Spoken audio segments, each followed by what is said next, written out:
Okay, welcome America, welcome Justin Bieber. For those of you that are studying for your Unit 10 test on circles, this is a great video to watch. I'm going to do some problems for you for review. I will attach the worksheet that we're working on right now. We are going to start on problem 16. We're not going to do every problem, we're just going to do a few problems. So, problem number 16. Find the measure of the arc or the angle indicated. For number 16, we are trying to find the measure of this angle right here. It's not a central angle, it's not at the center of the circle, and it's not on the circle, it's not an inscribed angle, it's just somewhere in the middle of the circle. So to find the measure of that angle, we're going to average these two arcs, this 57 and 85. When we average two numbers, we add them. So we're going to add them up and divide by 2.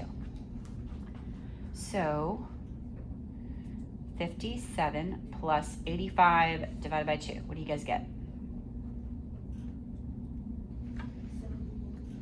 71 degrees, boom. And they haven't even named the angle, so I'm just gonna leave it like that. Questions? I'm gonna move to 18.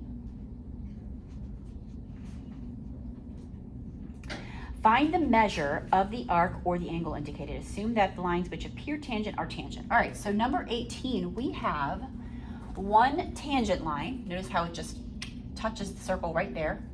And we have one secant line, so it crosses the circle, it hits it twice, 1, 2. So the formula for these types of problems is the big intercepted arc minus the little intercepted arc divided by 2 gives you the measure of this angle. So the unknown is this big arc. So I'm going to call that x. The big intercepted arc minus the little intercepted arc divided by 2. Notice we're not averaging. Should give us the measure of this angle, which they are telling us is 40 degrees. So now we're just going to use our algebra skills. Let me know if you stop me if you've got a question.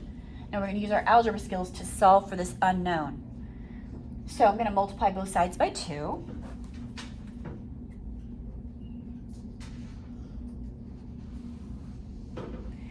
And we get x minus 65 equals 80. Add 65 to both sides.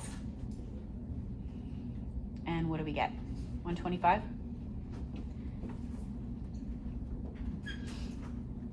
Wait, 145. Someone check my work.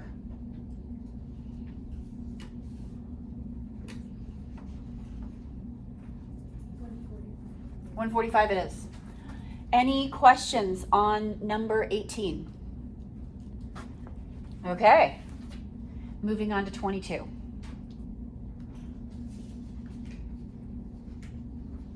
Number 22 is the hardest type of these types of problems. We've got two secant lines, and we are asked to find a segment length. So the formula that you have to remember is the exterior part of the segment times the entire length equals the exterior part of the segment times the entire length. So 6 times the entire length, which is not x, it's 6 plus x. So 6 times 6 plus x equals 7 times the entire length is 7 plus 11, which is 18.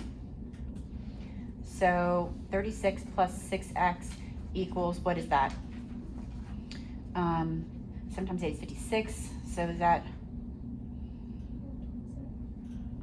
subtract 36. 6x equals, why are these not, there we go, equals, is that 90? Someone's checking my work.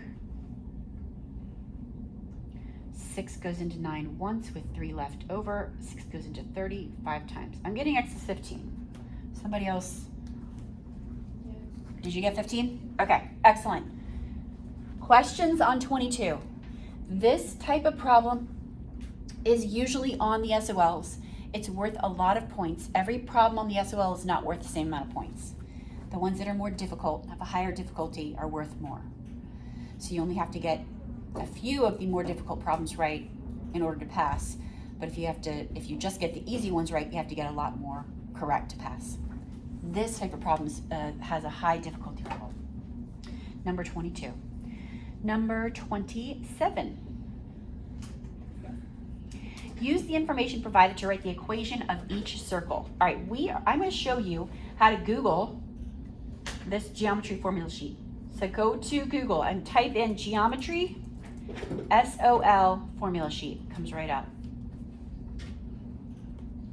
When you Google geometry formula sheet, geometry SOL formula sheet, you've got two links that come up here, 2009 and 2016. 2016 is the most recent formula sheet. 2016 is the year that they changed the standards. So that's why it's called the 2016 formula sheet. So go ahead and click on that.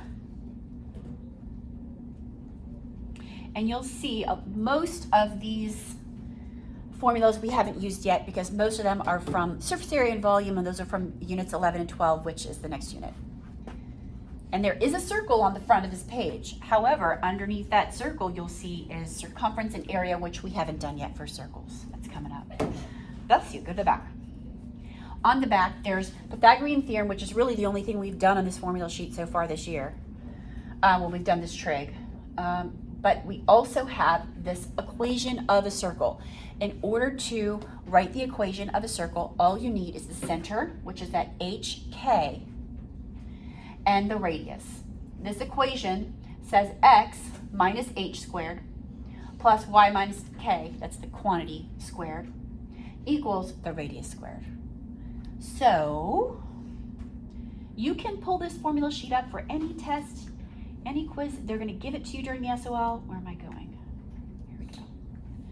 So which problem? 27. So the center is at 1,6. This is HK. So the formula is x minus h, so x minus 1 quantity squared plus, I'm just following the formula, y minus negative 6, so that's plus 6 quantity squared, equals the radius squared. The radius is 6, so the radius squared is 36. Questions? One more problem. All you need to write the equation of a circle is the center and the radius.